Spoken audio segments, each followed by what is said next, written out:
The airport buzzed with the usual chaos of a Friday afternoon. People rushed in all directions, dragging suitcases behind them, eyes glued to phones or searching desperately for their gate numbers on the overhead displays. Among them walked Dr. Elaine Mercer, her silver-streaked hair pulled back in a practical bun, wearing a navy blazer over comfortable traveling clothes. Nothing about her appearance suggested she was anything other than another middle-aged professional heading home for the weekend. Elaine checked her boarding pass again and sighed. Gate B-23. Still another 10 minutes of walking through the crowded terminal. Her shoulder already ached from the weight of her laptop bag, which contained much more than just a computer. The secure tablet inside held information that would make certain government officials very nervous if they knew she was carrying it on a commercial flight.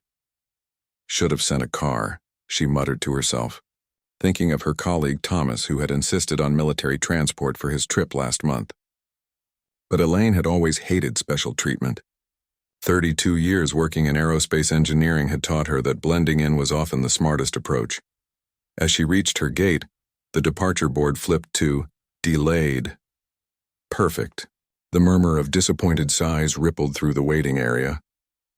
Elaine found an empty seat near the window, away from most of the crowd, and settled in. Through the glass, she could see dark clouds gathering in the distance. A storm was coming, which explained the delay. She pulled out her phone to send a quick message to her assistant about the schedule change. No need to mention the weather delay to the Pentagon officials waiting for her. They'd only insist on sending that military transport she'd declined earlier. "Excuse me, is this seat taken?" Elaine looked up to see a man in his 40s dressed in a slightly wrinkled business suit, gesturing to the seat beside her. "All yours," she replied with a polite smile. "Thanks. Crazy day, huh?" he said, dropping into the seat with the exhausted relief of someone who'd been running between connections. "I'm Roger, by the way. Elaine." She shook his offered hand briefly. "Heading home or heading out?" Roger asked, making the kind of small talk strangers often exchange to pass time in airports. "Work trip," Elaine said vaguely. "You?" "Sales conference in D.C., third one this month. I swear I spend more time in airports than my own house these days." He laughed, then gestured toward the window. "Those clouds don't look promising." "No, they don't," Elaine agreed, grateful for the shift in conversation away from her travel plans. The loudspeaker crackled, and a gate agent announced a further delay of 45 minutes due to incoming weather. The collective groan from waiting passengers made Elaine smile despite her own frustration. "What line of work takes you to Washington?" Roger asked, seemingly determined to chat. Elaine hesitated. Normally she'd give her standard answer, government consulting, vague enough to discourage further questions. But something about today felt different. Maybe it was the promotion she'd received last week, or maybe she was just tired of downplaying her life's work. "I'm an aerospace engineer," she said simply. "Heading to a meeting, no kidding. My nephew is studying engineering in college. Mechanical though, not aerospace. Says he wants to build the next generation of electric vehicles." Elaine nodded, thinking of how she'd started with similar idealistic goals. Good for him. We need bright minds working on climate solutions. What she didn't tell Roger was that her own work had taken a very different path. Her research on thrust vectoring, essentially how to make fighter jets maneuver in ways that seemed to defy physics, had revolutionized modern aerial combat. The meeting in Washington wasn't just any meeting. After decades of working behind the scenes, Elaine had finally been named lead technical advisor for the Air Force's next-generation fighter program. The boarding process finally began nearly an hour later than scheduled. Elaine found herself in the middle of the plane, seat 12F, a window seat, thankfully. She stowed her precious bag under the seat in front of her, rather than in the overhead bin. Some habits from handling classified information never died. To her mild dismay, Roger appeared in the aisle seat of her row. "Well, looks like we're travel buddies," he said cheerfully. The middle seat remained empty for several hopeful minutes until a breathless young woman arrived, clearly having run to make the flight. As the plane pushed back from the gate, Elaine gazed out at the darkening sky. The pilot's voice came over the intercom, a practiced calm masking what Elaine recognized as concern. "Folks, this is Captain Walsh from the flight deck. We're looking at some challenging weather across our route today. We've been cleared for takeoff, but I want to let you know we might encounter some turbulence, and there's a possibility we may need to divert if conditions worsen. We'll keep you updated as we go. Flight attendants, prepare for takeoff. The plane taxied slowly toward the runway. Beside her, Roger gripped the armrest slightly as they began to accelerate. Elaine felt the familiar push back into her seat as the aircraft lifted off the ground, a sensation that, even after all these years, still filled her with a quiet appreciation for the miracle of flight. She knew exactly how the massive engines beneath the wings were working to overcome gravity, could visualize the precise aerodynamics at play as the metal tube around her sliced through the air. Knowledge that had once seemed like magic had become as familiar to her as breathing. They climbed through the cloud layer, the plane shuddering occasionally as it pushed through pockets of unstable air. Most passengers looked nervous, but Elaine remained calm. She'd flown an experimental aircraft during weather far worse than this.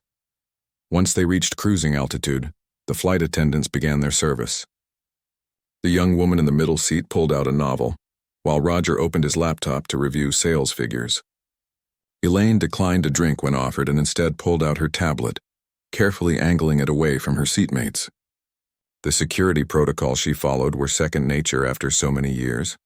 20 minutes into the flight, the captain's voice returned, sounding less confident than before. Ladies and gentlemen, we're tracking a line of severe thunderstorms that have intensified across our route. Air traffic control has advised that we'll need to make a substantial course correction, which will add approximately 2 hours to our flight time. We apologize for the inconvenience and will update you with more information as we have it.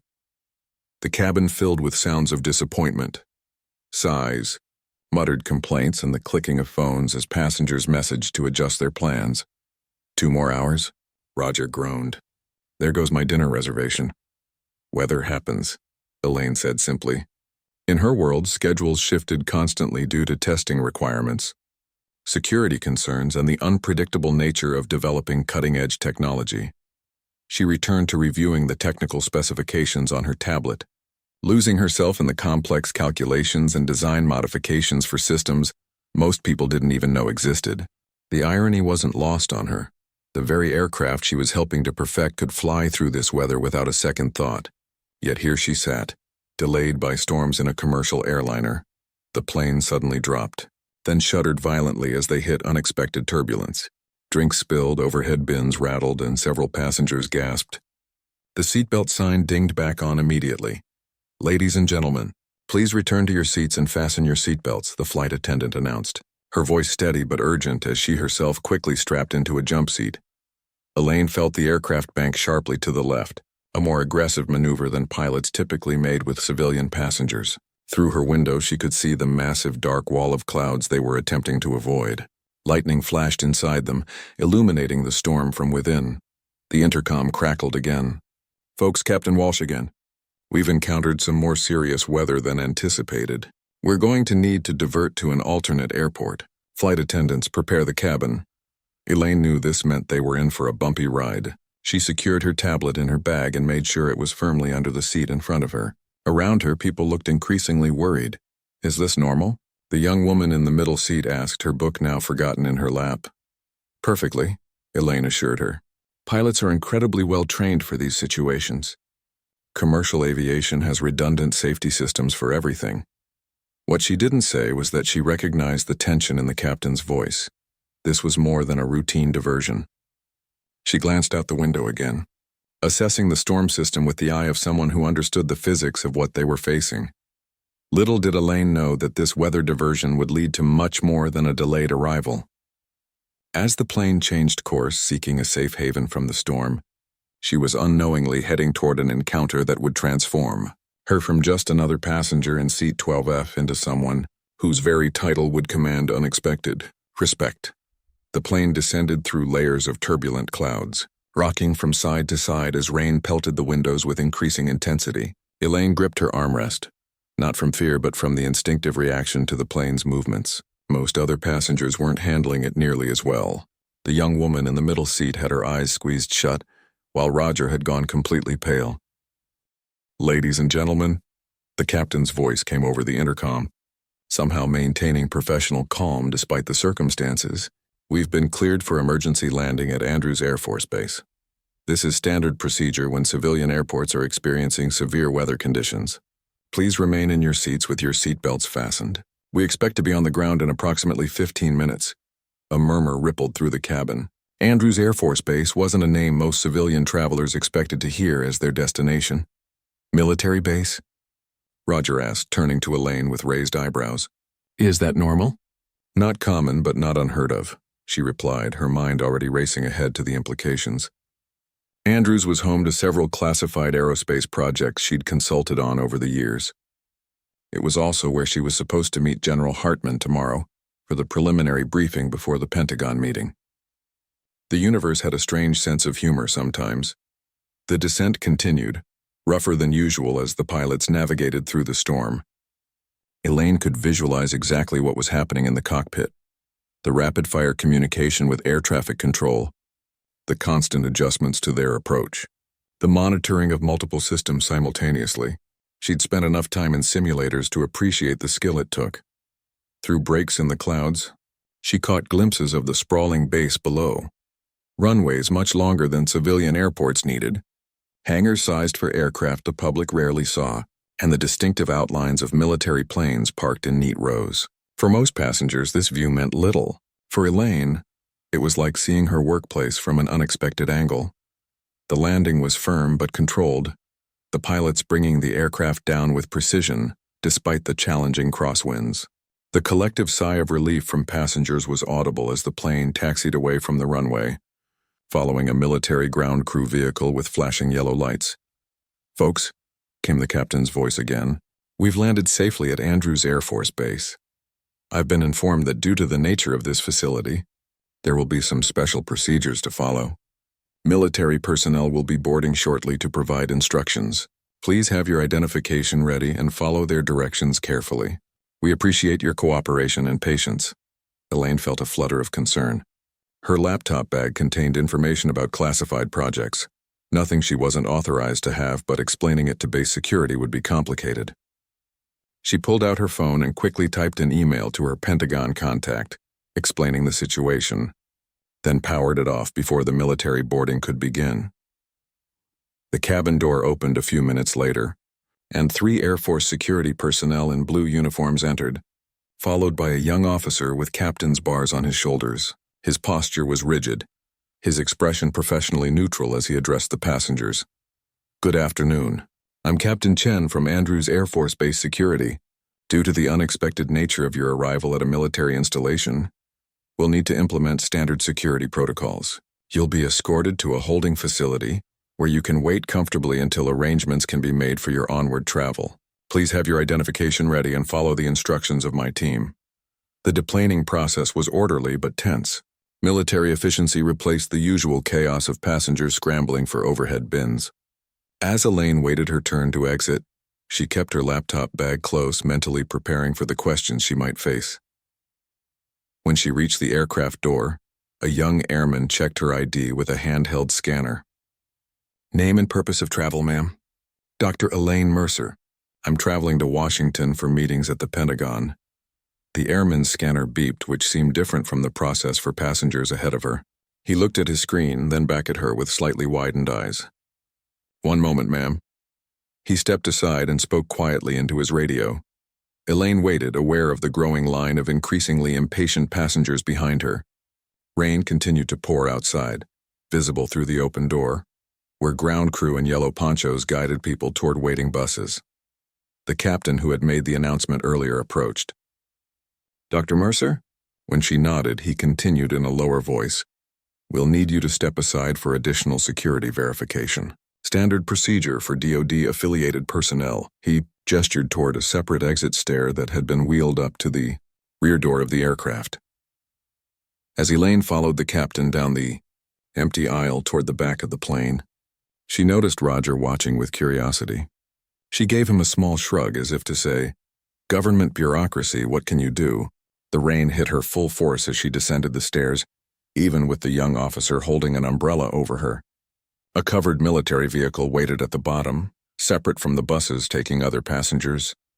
"Sorry for the inconvenience, Dr. Mercer," the captain said as he opened the vehicle door for her. "Your security clearance flagged in our system when your ID was scanned.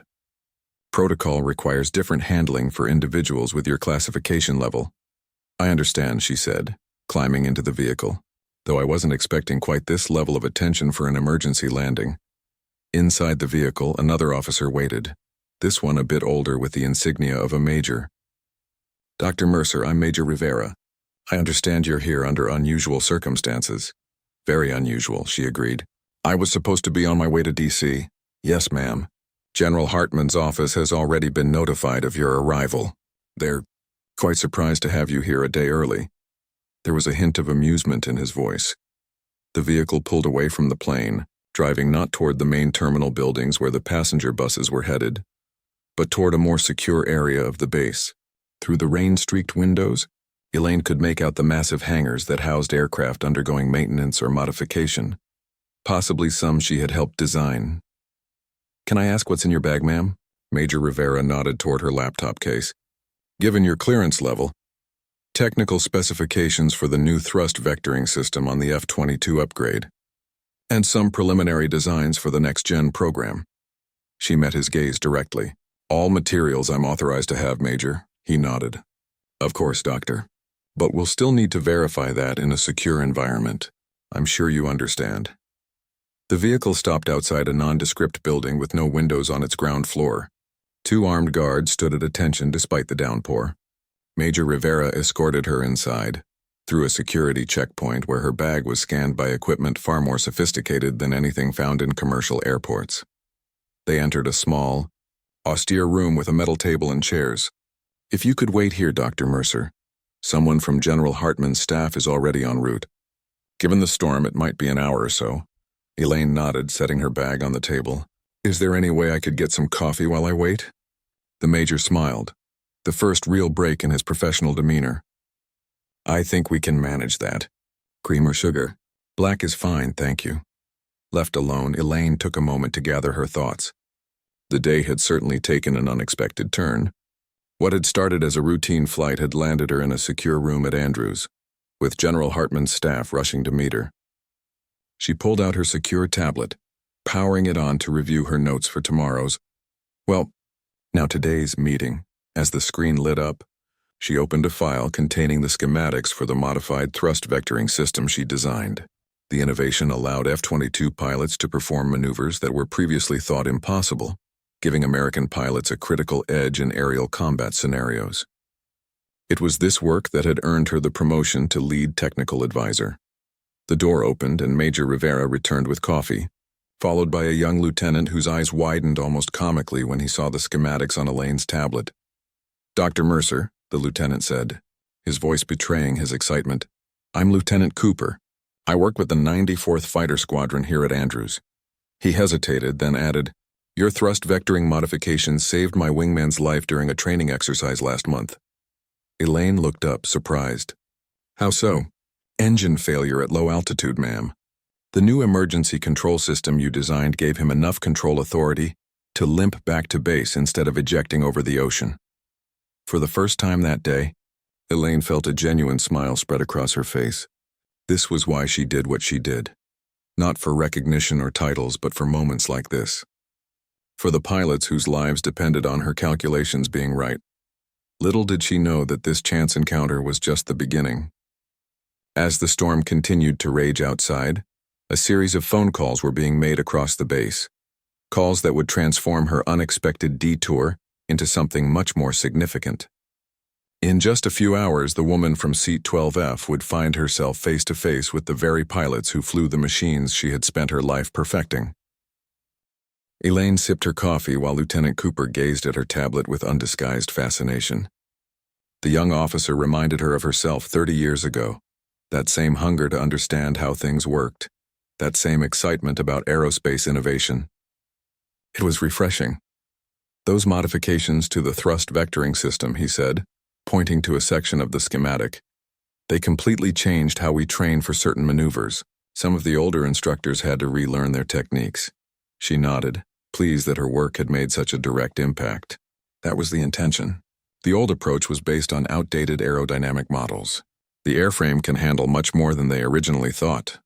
The door opened again and Major Rivera returned, this time accompanied by a tall man with silver hair and the eagle insignia of a full colonel. Elaine recognized him immediately. Colonel Gregory Wilson, head of Andrews Flight Operations and a key stakeholder in the Next Generation Fighter program. Dr. Mercer, the colonel said, extending his hand. When they told me you had literally fallen from the sky onto my base, I could hardly believe it. Elaine stood to shake his hand. Colonel Wilson, I wasn't expecting to see you until tomorrow's meeting. Neither was I, he replied with a smile. But it seems the weather had other plans. General Hartman sends his regards. He's trying to get here, but the roads are flooded in several places. Lieutenant Cooper snapped to attention, but Colonel Wilson waved him to ease. At ease, Cooper. I hear you've been keeping our distinguished guest company. Yes, sir. Dr. Mercer was just explaining some of the thrust vectoring modifications. The colonel's eyebrows rose. Were you indeed? Well, Doctor, since you're here ahead of schedule, perhaps we could make better use of your time than sitting in this bland security room. He gestured toward the door. Your fellow passengers are being processed in the civilian holding area. They'll likely be here for several hours until the storm passes enough for buses to transport everyone to their original destination. But I'd like to propose an alternative for you. Elaine closed her tablet and slipped it into her bag. What did you have in mind, Colonel? As it happens, the 94th Fighter Squadron, the very one Lieutenant Cooper here belongs to, is currently running training exercises with the upgraded F-22s, the ones featuring your modifications. His eyes held a spark of excitement that matched the lieutenant's. Would you be interested in observing? It might provide valuable real-world feedback for your upcoming presentation. For the first time since landing, Elaine felt a surge of genuine enthusiasm. She had designed systems for these aircraft for years, but rarely got to see them in action outside of test flights. I'd be very interested, Colonel. Excellent. Cooper, inform the squadron commander that we'll be bringing a visitor, and have someone retrieve Dr. Mercer's luggage from the civilian processing area. Yes, sir. The lieutenant hurried out, clearly thrilled to be part of whatever was unfolding. Colonel Wilson turned back to Elaine. There's something else you should know, Doctor. The 94th isn't just running standard training today. They're testing the new combat response protocols, the ones based on your latest algorithms. Elaine couldn't hide her surprise. Those haven't been officially implemented yet. They're still in the review phase, the colonel shrugged. Let's just say some of us have enough faith in your work to push the timeline a bit. The pilots have been achieving remarkable results. As they walked through the secure corridors of the building, Elaine's mind raced. The combat response protocols she had developed were designed to give pilots split-second decision advantages in complex engagement scenarios, essentially teaching the aircraft to anticipate both pilot inputs and enemy actions. If they were already being tested in live exercises, someone high up had a lot of confidence in her work. Outside, the rain had slowed to a steady drizzle. A military vehicle waited to transport them across the base. Through the window, Elaine could see the distant shape of her commercial aircraft, still parked on an auxiliary runway. Somewhere over there, Roger and the other passengers were probably wondering when they'd get to continue their journey. Meanwhile, her own journey had taken an unexpected but fascinating detour. The squadron commander is quite a character, Colonel Wilson said as they drove. Commander Diane Reynolds, graduated top of her class at the Air Force Academy. Over 2,000 flight hours in fighter aircraft. She's brilliant but skeptical of changes to her beloved F-22s. Pilots often are, Elaine remarked. They develop an almost physical relationship with their aircraft. Changes feel like someone's rearranging their living room without permission. The colonel laughed. That's exactly right. So don't be surprised if she challenges you a bit. She respects expertise but wants to see proof, not just theories. They pulled up to a large hangar on the far side of the base. Even from outside, Elaine could hear the distinctive sound of F-22 engines being tested, a unique, powerful roar that always sent a thrill through her. This was her life's work in physical form. Inside the hangar, activity buzzed in every direction. Maintenance crews worked on one aircraft in the corner, its panels open to reveal the complex systems within. Pilots in flight suits gathered around a digital display, discussing what looked like formation tactics. And dominating the center of the space were 3 F-22 Raptors, their sleek, angular forms representing the pinnacle of American aerospace engineering.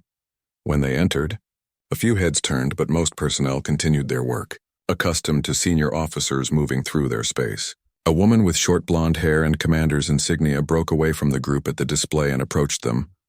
"Colonel Wilson," she said with a nod, then turned curious eyes to Elaine. "And our visitor? Commander Reynolds, may I introduce Dr. Elaine Mercer, lead technical advisor for the Next Generation Fighter program." The commander's expression shifted almost imperceptibly. A flash of recognition followed by careful neutrality. "Dr. Mercer, your reputation precedes you." Her tone was respectful but guarded. "Likewise, Commander," Elaine replied. "Colonel Wilson speaks highly of your squadron's capabilities." The doctor was on a commercial flight diverted to Andrews due to the storm, the colonel explained. "Given her unique qualifications, I thought she might appreciate seeing your training exercises firsthand." Commander Reynolds hesitated. "Sir, we're running classified combat scenarios today." Even with Dr. Mercer's clearance level, she designed the combat response algorithms you're testing, Colonel Wilson interrupted gently. The commander's eyes widened, then narrowed as she looked at Elaine with new interest. "Your Talon?" Talon was Elaine's project designation in classified documents, Tactical Aerial Logic Optimization Network. Few people made the connection between the breakthrough system and the quiet engineer who created it. "That's me," Elaine admitted. "Ma'am," Commander Reynolds said, her tone completely transformed. "We've been flying with your systems for 3 weeks now, and I have questions." The professional skepticism remained, but now it was underlaid with eager curiosity rather than doubt. "I'd be happy to answer them." "Commander," as they walked toward the group of pilots, Reynolds spoke in a low voice. "Your thrust vectoring modifications were impressive enough, but this new combat response system..." She shook her head in amazement. 2 days ago, we ran a 12-on-4 engagement scenario. The 4 with your system outperformed the others by such a margin that we had to check the simulation parameters to make sure it wasn't a glitch. Pride warmed Elaine's chest. This was why she had turned down lucrative private sector jobs all these years. Moments like this, when her work made a difference to the men and women who put their lives on the line. The pilots looked up as they approached, conversations dying down as they noticed their commander bringing visitors. Most were young, late 20s to early 30s, with the confident bearing typical of fighter pilots. But there was nothing typical about how their expressions changed when Commander Reynolds made the introduction. "Everyone, this is Dr. Elaine Mercer." Reynolds paused, letting the name register. A few pilots straightened immediately, recognition dawning. "Dr. Mercer is the creator of the Talon system you've been testing, as well as the thrust vectoring modifications that have given you such an edge in close-range engagements." The reaction rippled through the group like a wave. One pilot actually whispered, "Holy shit," before catching himself and standing straighter. A tall pilot with captain's bars stepped forward, extending his hand. "Captain Lee, ma'am, your thrust vectoring system saved my life last year during a training malfunction over the Pacific. It's an honor to meet you." As more pilots gathered around, their initial awe giving way to technical questions and genuine enthusiasm, Elaine realized something had changed. She wasn't just another civilian in their space anymore. To these elite pilots, she represented something vital, the bridge between theoretical engineering and the practical reality of what kept them alive in the air. Commander Reynolds watched the interaction with growing respect. "Dr. Mercer, we're scheduled to run a live flight demonstration in 30 minutes, weather permitting. Would you be interested in observing from our Tactical Operations Center? You'd be able to see real-time data from the aircraft as they implement your systems." For Elaine, who had spent decades looking at computer simulations and test data, the opportunity to watch her creations perform in the hands of skilled pilots was irresistible. "I'd be honored, Commander." As they walked toward the Operations Center, Colonel Wilson leaned closer to Elaine. "I told you your work made an impression, Doctor. But I think even I underestimated just how much these pilots value what you've given them." Looking back at the hangar where pilots were now hurrying to prepare for their demonstration, Elaine felt a sense of purpose stronger than any she'd experienced in years. The woman who had boarded a commercial flight as just another passenger in seat 12F was gone. Here, among the people whose lives depended on her work, she was Dr. Elaine Mercer, and that name meant something. The Tactical Operations Center hummed with activity. Screens lined the walls displaying weather patterns, flight paths, and real-time data from the aircraft. Despite the continuing drizzle outside, the ceiling had lifted enough for the demonstration to proceed. Elaine stood beside Commander Reynolds, watching as pilots completed their pre-flight checks. "We're running scenario Delta 7 today," Reynolds explained, pointing to a large central display. 4 aircraft defending against 6 simulated aggressors. Before your system, this would have been considered a high-difficulty engagement. "And now?" Elaine asked. A hint of a smile crossed the commander's face. "Now we use it to warm up the rookies." Colonel Wilson joined them, handing Elaine a headset. "This will let you hear the pilot communications during the exercise. It might help you understand how they're implementing your systems in real-world conditions." Elaine slipped the headset on, immediately hearing the crisp, professional chatter of pilots preparing for takeoff. Their voices carried the focused calm of people who had trained for years to handle complex, high-stress situations. It struck her how young many of them sounded, perhaps not much older than her graduate students. "Raptor 1-1, cleared for takeoff," came the voice of the control tower. 1-1 rolling, responded Captain Lee, the pilot who had thanked her earlier for saving his life. Through the operations center's windows, Elaine could see the first F-22 begin its takeoff roll, accelerating down the runway before lifting smoothly into the gray sky. One by one, the other 3 aircraft followed, forming up in a tight diamond pattern once airborne. "They'll climb to 20,000 feet before beginning the scenario," Reynolds explained. "The simulated aggressors are being generated by our combat training system. The pilots see them on their radar as if they were real aircraft." Elaine nodded, her eyes fixed on the data scrolling across one of the monitors. Engine performance, control surface positions, thrust vectoring angles. This was her system at work, translating complex aerodynamic principles into practical flight capabilities. "Raptors, this is control. Scenario Delta 7 is live. Multiple bogies approaching from Vector 270. Engage at will." The atmosphere in the operations center shifted subtly as everyone focused on the tactical display. Red icons representing the simulated enemy aircraft appeared, moving rapidly toward the blue icons of the F-22s. "Raptor flight. This is 1-1. Talon mode engaged. Let's split the formation. 2-2 and 2-4 take high cover. 1-3, you're with me on the intercept." Elaine watched in fascination as the blue icons separated into 2 pairs. On another screen, a readout showed the status of her Talon system, active and optimizing flight parameters based on the developing scenario. "Look at those response times," murmured a technician sitting nearby. "The system is anticipating control inputs almost before the pilots make them." That was exactly what Talon was designed to do: learn each pilot's response patterns and smooth out the human-machine interface, making the aircraft feel like an extension of the pilot's own body, rather than a separate entity to be controlled. The simulated engagement unfolded with startling speed. The F-22s executed a series of complex maneuvers that would have been impossible in older aircraft. Tight turns at speeds that should have blacked out the pilots. Rapid changes in altitude and direction that defied conventional aerodynamics. "Bogey at your 6. 1-3, called Captain Lee. "I see him. Talon is suggesting a reverse Cobra. Executing now." Elaine leaned forward, her heart racing as she watched the data stream. The maneuver the pilot was attempting, a modified Pugachev's Cobra, was one she had specifically designed the thrust vectoring system to enable. It involved the aircraft pitching up rapidly while maintaining forward momentum, allowing it to suddenly slow while in pursuing aircraft overshot, instantly turning the hunter into the hunted. "That's impossible," muttered one of the older officers watching the display. "You can't maintain controlled flight during that maneuver." "You can with my system," Elaine said quietly, unable to hide the pride in her voice. On the tactical display, the blue icon representing 1-3 performed exactly as designed, flipping the engagement and putting the pilot in perfect position to eliminate the simulated aggressor. "Splash 1, came the pilot's calm voice, though Elaine could hear the undercurrent of exhilaration. Within minutes, all 6 simulated aggressors had been defeated, with the F-22 sustaining only minimal damage in the virtual engagement. Raptor flight returned to base, instructed control. Scenario complete. As the pilots acknowledged and began their return, Commander Reynolds turned to Elaine, genuine respect in her eyes. "That was impressive, Doctor. I've been flying fighters for 15 years, and I've never seen anything like what your system enables."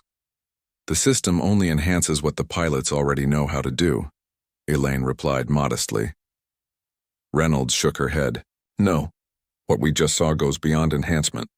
You've fundamentally changed the relationship between pilot and aircraft." She gestured toward the returning F-22s, now visible as they approached the runway. "In all my years of commanding fighter squadrons, I've never seen pilots adapt to a new system so quickly or trust it so completely." Colonel Wilson, who had been quietly observing, added, "That's because Dr. Mercer understands something many engineers miss, the human element. Her systems don't just improve the aircraft. They improve the pilot-aircraft integration." It was true, though Elaine rarely articulated it that way. Throughout her career, she had focused not just on making better machines, but on making the machines better partners for the humans who operated them. The best technology in the world was useless if pilots couldn't intuitively understand and trust it. As they watched the aircraft land one by one, their powerful engines roaring as they touched down on the wet runway, Elaine felt a sense of completion she rarely experienced in her work. Usually she designed systems, ran simulations, analyzed data, and then sent her findings up the chain of command, never quite knowing how her ideas translated into real-world application. Today, she had seen it all come full circle. The pilots taxied to their parking spots and began shutdown procedures. Through her headset, Elaine could hear their excited chatter about the exercise, the easy camaraderie of people who trusted each other with their lives. "Dr. Mercer," Commander Reynolds said, "would you be willing to meet with the pilots for a debriefing? They'll have questions about the system, things they experienced that might not show up in our data." "Of course," Elaine agreed readily. Any engineer worth their salt knew that user feedback was gold. As they walked back toward the hangar, Colonel Wilson received a message on his secure phone. After reading it, he turned to Elaine with raised eyebrows. "It seems your unexpected visit has caught the attention of some very senior people. General Hartman is requesting that you join tomorrow's full briefing by secure video link. Apparently, today's demonstration has accelerated interest in wider implementation of your systems." The implications weren't lost on Elaine. Her work, which had been slowly moving through the military's careful evaluation process, might now be fast-tracked. It was the kind of opportunity that could define a career, even one as distinguished as hers. Inside the hangar, the pilots were removing their flight gear, still buzzing with energy from the exercise. When Elaine entered with the colonel and commander, the room fell momentarily silent. Then Captain Lee stepped forward. "Dr. Mercer, that reverse Cobra maneuver," he began, his eyes alight with the unique excitement only fighter pilots seemed capable of generating. "The aircraft responded like it was reading my mind. I barely had to think about the control inputs before Talon was already making adjustments." Other pilots gathered around, their initial awe now replaced by professional curiosity and respect. They had questions, specific, technical, insightful questions about capabilities and limitations, about potential applications in combat scenarios, about ways to push the system even further. Elaine answered each one thoughtfully, making mental notes of their observations. This was the kind of feedback no simulation could provide. The lived experience of skilled operators pushing cutting-edge technology to its limits. As the debriefing continued, she noticed a subtle change in how the pilots addressed her. Gone was the cautious formality from earlier. In its place was something she recognized from years of working with military personnel. The particular respect accorded to someone considered part of the team, someone whose contribution was not theoretical but vital and practical. Commander Reynolds noticed it too. During a brief pause in the questioning, she leaned closer to Elaine and said quietly, "You know, in all my years commanding fighter squadrons, I've never seen my pilots respond to a civilian technical advisor like this. You're not just the engineer who designed their systems anymore. You're the person who helps keep them alive up there." For Elaine, who had spent decades working quietly behind the scenes, this recognition, not from generals or politicians, but from the people who actually used what she created, meant more than any official accolade ever could. What had started as an inconvenient flight delay had transformed into something unexpectedly meaningful. The woman from Seat 12F had found her way home in the most unexpected of places. Morning light streamed through the windows of Andrews Air Force Base's VIP quarters, where Elaine had spent the night after the storm made civilian transportation impossible. She sat at the small desk, reviewing her notes for the video conference with General Hartman and his staff. Yesterday's unexpected demonstration had changed the trajectory of her presentation entirely. A knock at the door interrupted her thoughts. When she opened it, she found Lieutenant Cooper standing at attention, looking both professional and slightly awed. "Good morning, Dr. Mercer. Colonel Wilson sent me to escort you to the secure briefing room. The video conference with the Pentagon is scheduled to begin in 45 minutes. Thank you, Lieutenant.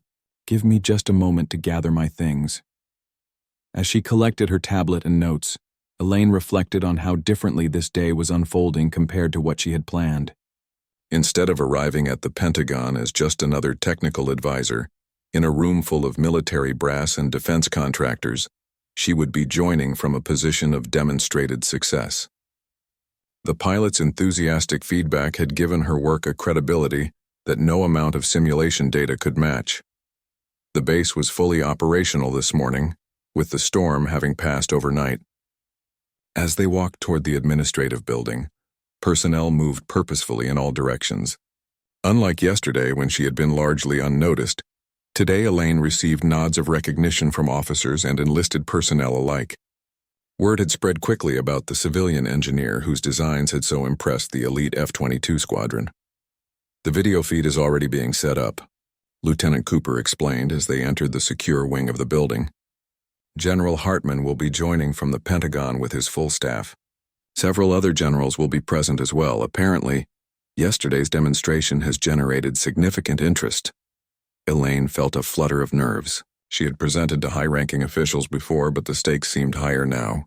Yesterday's unplanned demonstration had created expectations that her formal presentation would need to meet. The briefing room was already busy with technical staff adjusting equipment and ensuring the secure connection. Colonel Wilson stood talking with Commander Reynolds near the main display. Both turned as Elaine entered. "Dr. Mercer," the colonel greeted her warmly. "I trust you found the accommodation satisfactory?" "Yes, thank you. Much better than where I would have ended up if the storm hadn't diverted us. Sometimes fate has a way of putting people exactly where they need to be," he replied with a smile. "General Hartman called me personally this morning. Word of yesterday's demonstration has reached the Joint Chiefs. They're particularly interested in your Talon system." Commander Reynolds nodded. "My pilots haven't stopped talking about it. They're already asking when they can have the full version installed." The technical staff signaled that they were ready to begin the connection. Elaine took her seat at the table, arranging her materials in front of her. On the wall screen, the Pentagon briefing room appeared, filled with senior officers and civilian officials. At the center sat General Hartman, a stern-looking man with 4 stars on his shoulders. "Colonel Wilson, we're ready on this end," the general said, his voice filling the room through the speakers. "Yes, sir. We have Dr. Mercer with us, as requested." The general's eyes focused on Elaine through the video feed. "Dr. Mercer, your unexpected arrival at Andrews has created quite a stir. I understand you had quite the demonstration yesterday." "It was the pilots who demonstrated the capabilities, sir," Elaine replied modestly. "I merely designed the systems they're using." A hint of a smile crossed the general's face. "According to Commander Reynolds' report, those systems performed well beyond expectations. We're particularly interested in the combat applications of your Talon interface." For the next 30 minutes, Elaine presented her work in detail, explaining the principles behind both the thrust vectoring modifications and the Talon system. She shared data from yesterday's demonstration, comparing it with previous simulation results to show how the real-world application had actually exceeded theoretical projections. "The key innovation," she explained, highlighting a particular section of code on her shared screen, "is that the system learns from each pilot individually. It adapts to their specific reaction patterns and decision-making style.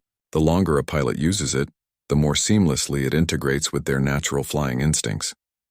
One of the civilian officials at the Pentagon leaned forward. "What about security concerns?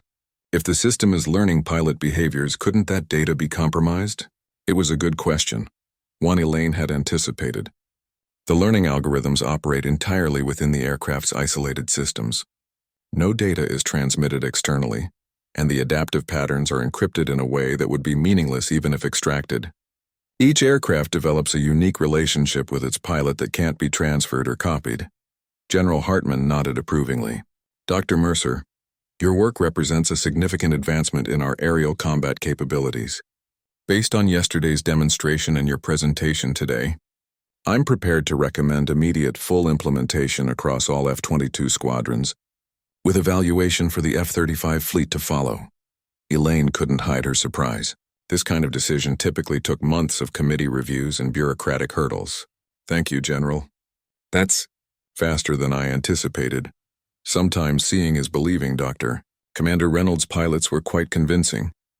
He paused, consulting a document in front of him. There's another matter I'd like to discuss. Your current position as lead technical advisor is somewhat limited in scope. I'm proposing to create a new role, Director of Advanced Flight Systems Integration, that would give you direct oversight of implementation across all aircraft types. The implication was clear. Her accidental detour to Andrews had just fast-tracked not only her systems but her career. It was the kind of opportunity she had never sought, but couldn't deny would allow her to make a far greater impact. As the video conference concluded, Colonel Wilson turned to her with undisguised admiration. Congratulations, Dr. Mercer. It's not often the bureaucracy moves that quickly. I'm still processing it, she admitted. Yesterday morning I was just another passenger on a delayed flight. And now you're reshaping the future of aerial combat, Commander Reynolds added. My pilots are going to be thrilled when they hear the news. Speaking of the pilots, Elaine thought of something. Colonel, is there any word on when civilian flights will resume? I should check on my fellow passengers. Wilson checked his watch. The first buses left for D.C. about an hour ago. But actually, there's something we'd like to show you before you make any travel decisions. Curious, Elaine followed the colonel and commander back to the hangar area. As they approached, she noticed something different. The pilots from yesterday's demonstration were lined up in formation outside the hangar doors, all in their flight suits. What's going on? She asked. A little tradition, Commander Reynolds explained. When someone makes a significant contribution to our squadron's capabilities, we like to acknowledge it properly. As they approached the formation, Captain Lee called out, "Squadron, attention!" As one, the pilots snapped to attention, eyes forward, backs straight, the formal military posture of respect typically reserved for senior officers. Commander Reynolds stepped forward. Dr. Elaine Mercer, on behalf of the 94th Fighter Squadron, I present you with our squadron patch. This symbol is worn by every pilot who flies with us, and by those few civilians who have earned the right to be considered one of our own. She held out a cloth patch, the squadron's emblem featuring a fierce hat-in-the-ring design that dated back to World War I when the famous Eddie Rickenbacker had commanded the unit. The work you've done doesn't just improve our aircraft, Reynolds continued. It protects our lives and enhances our mission capability. As far as we're concerned, you're part of this squadron now,